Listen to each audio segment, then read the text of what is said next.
Have you seen this video? Well, we're showing it to you. Two computer security researchers found a way to take control of a moving Jeep. It was a Jeep Cherokee. They used the vehicle's wireless communication system, and suddenly the driver had no control. They drove it right off the road, as you see, and this is now obviously raising questions about just how safe and secure internet-connected cars really are. Oh, it's so great, isn't it? You get in and suddenly Bluetooth activates you. Well, here's the ugly side of it. How worried are car manufacturers and dealers about this potential problem? What are they doing to stop hackers from gaining control of your car?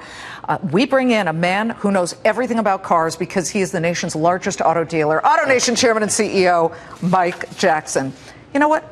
Take me back to the cassette tapes and the curb feelers. Never. That scared me. That video scared me. Well, I haven't had time today to look into all the details of this. They were white hat hackers. They were good guys who said, look, there's a problem. Very nice. Except, I'll observe, no one has ever hacked into a car that was anonymous. So they had access to the car in advance.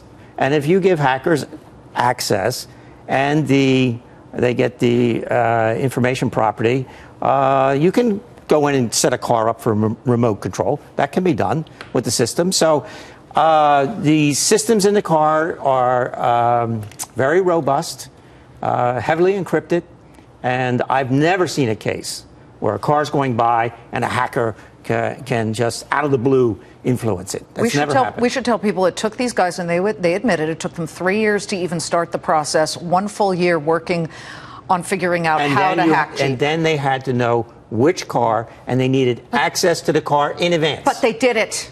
So if they did it, I mean, we fly drones by remote control. You can fly cars by remote control. Are you hearing from people who've bought Jeeps? No, we're not. Seriously?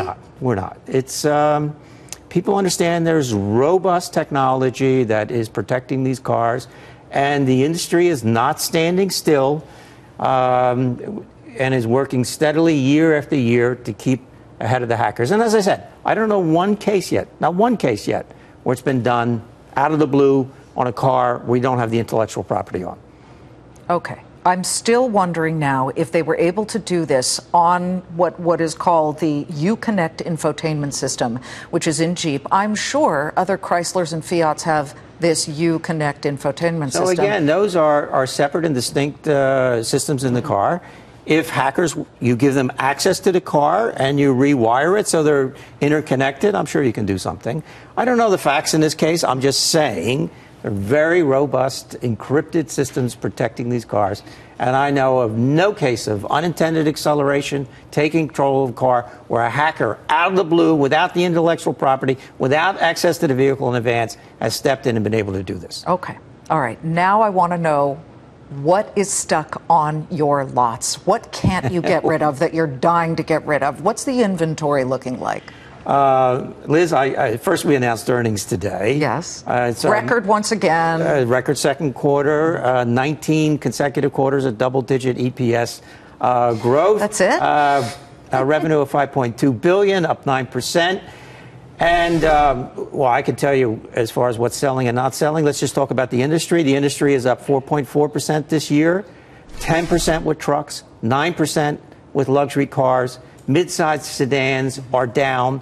Hybrids are down 15, 20%, and it can all be explained with two words: gas prices. Yeah, very low gas prices, and people get confident and say, let me pick out a big truck. Now, the Ford 150, the last time we spoke, it was in fits and starts that they couldn't get the assembly lines up fast enough with all of the demand. Now they're offering discounts? What's going on? Well, first, we always knew, and I set it up, you remember, Liz, I set it up front. This changeover to aluminum is one of the biggest industrial changeovers ever. And it's going to be difficult. And the situation now is we have many vehicles configured not exactly as way customers would like them.